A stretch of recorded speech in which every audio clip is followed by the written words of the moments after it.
Okay, so we're here to talk today about Crowley's views on education and what he had to say about that. And this was, to me, one of the more interesting topics that we've looked at, because when I started to look at it, I realized that usually when I prepare for one of these things, it's like one book that I read or one area of Crowley's work that I look at. And Crowley talks about this through pretty much everything that that he writes. This is like one of the most important issues to him, which is not necessarily evident right away, but I mean, I think that when Crowley was thinking about the spread of Thelema, he really was considering the fact that you're going to have to look at the next generation, always the next generation, and getting people to embrace it through that. Crowley has a great line which says, "It's useless to teach anyone who has to be taught," and I think that that's fundamental to this whole thing. Crowley's basic critique of educational systems is that they're mandatory. And he doesn't really think that they should be mandatory. I believe in his Confessions he says that the only things that people should be taught how to do are how to make clothes, how to make food, and how to have sex. And lessons, anything else, should be voluntary, basically. He doesn't really feel that people should be taught to do things that are against their nature, and I think that this is fundamental to Thelema. What I would say about our educational system in particular, and the problem with mandatory education, is that it's fundamentally hostile to self-discipline, and we can see this in our culture.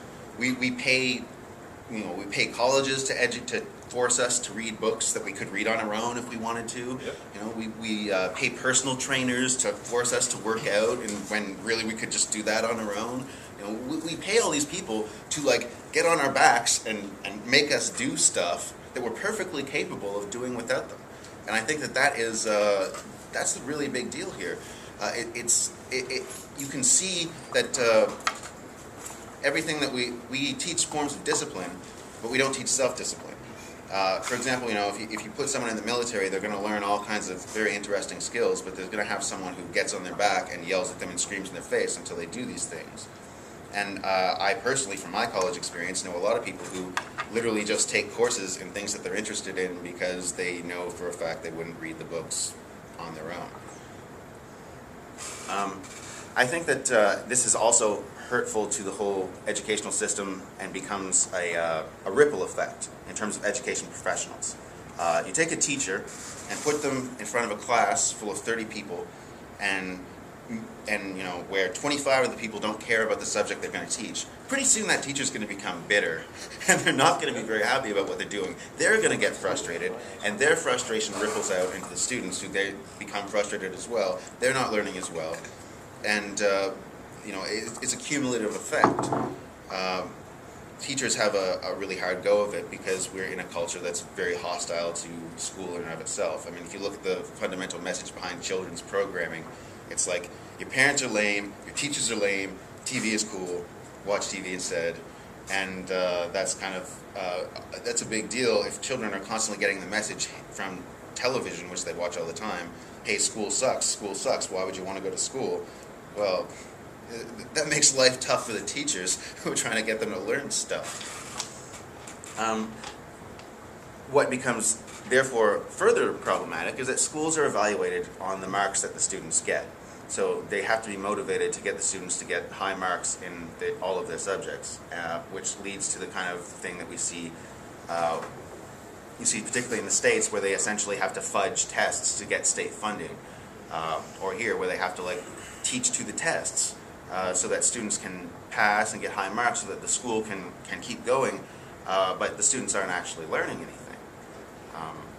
And this comes from the fact that they are being forced to learn about things that they are not interested in. And I will quote my father here, where he says, very similar to Crowley, he says, you can't, if someone doesn't want to learn something, you can't teach it to them. They have to want to know the subject. And trying to teach someone who doesn't want to know what you're talking about is probably the most frustrating thing in the world. This sort of standardization, as Crowley points out, leads to people competing towards the same kind of goals and the same kind of objects, where they don't necessarily even want the same things, and it gets to the point where learning certain things becomes almost fetishistic, where you have people who are fundamentally disinterested in subjects, but they feel like they need to know them to appear smart. And they want to appear smart, so they need to know about Shakespeare, for example. Perfect example. And they may not actually be interested, but to them it's like almost like a talisman of intelligence. So even if you hate Shakespeare, then you have to have that information, or you're not a smart guy. This leads us pretty much straight up into advertising, where we are all told to want particular things and aim for particular goals. And we now live in a culture which is only literate enough to read billboards, and that's about it. And that's the final goal. Crowley was fundamentally opposed to the idea that everyone should be taught to read and write, even, which we see as that is considered a hallmark of the education of a country. What's the literacy rate? But at the same time, it doesn't necessarily mean anything. I think his line is that he opposes education in the sense of the ability to read newspapers, and that's just not. It's not a good sign. And frankly, there are some people who don't care about reading. They don't want to. So why force them to do it? It doesn't make any sense. Just leave them alone. Let them do their thing. If they're happy doing their thing, then fine. Let them enjoy the quiet wisdom of cattle, as Crowley says. This is the interesting thing about Thelemic elitism, and I think is lost on many Thelemites, is it is not actually supposed to be a sense of superiority. It's a sense of almost duty towards these people. Because although, yes, they don't want to advance themselves, we're not supposed to regard ourselves, we're supposed to take care of them the same way that you would take care of livestock. Which is, sounds condescending, but at the same time, you have to take care of your livestock. It's not forcing them to be something they're not. Exactly. Yeah. This is kind of like the whole mess of Western civilization that's been going on for generations now. We have a culture which has been forced to jump through all these hoops that they don't want to jump through to get to the things that they don't even want to get to. So everyone, and if you look at why people are frustrated, why there's a lot of malaise in our society, why people are disenchanted and upset with what's going on, well, they've been forced to do a lot of things that are completely contrary to their nature. And that's not good for anybody. Okay, so those are the problems. Crowley has a few solutions, and I don't know if they're necessarily the correct solutions, but they need to be tried and explored to figure that out. And I don't think they've ever been tried at this point. There's a great, one of Crowley's great unpublished works that you can find online is Liber 51, his account of the Lost Continent. And it's not really finished, it kind of trails off at the end, apparently.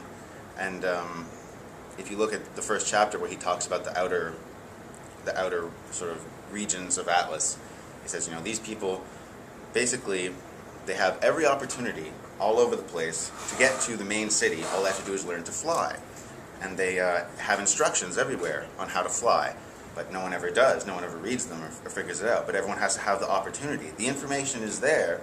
All they have to do is take advantage of it. And that's Crowley's view of education.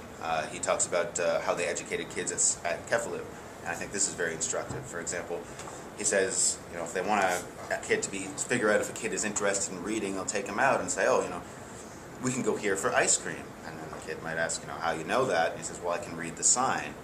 And then comes the interesting point where he says specifically, we are not to encourage this, we are to discourage this. We're to tell them, oh no, it's too much work, it's too much trouble, you don't want to learn to read, what are you talking about? No, it's easier to just sit back and relax. I'll read the sign for you, don't worry about it. Now you have your people who will agree with that and go with that, and then you have people who don't like to be told what to do. And this is where the distinction comes between people who like to be told what to do and don't like to be told what to do. And this is the people that Crowley wants to identify as the people who don't like to be told what to do. Because these are the people who will make good Thelemites. These are the people who will be useful in society and become someone and educate themselves. The people who like to be told what to do, great. Well, let's just tell them what to do. And then everything works out. Everyone wins. But I think that this is particularly important in terms of the idea of reincarnation in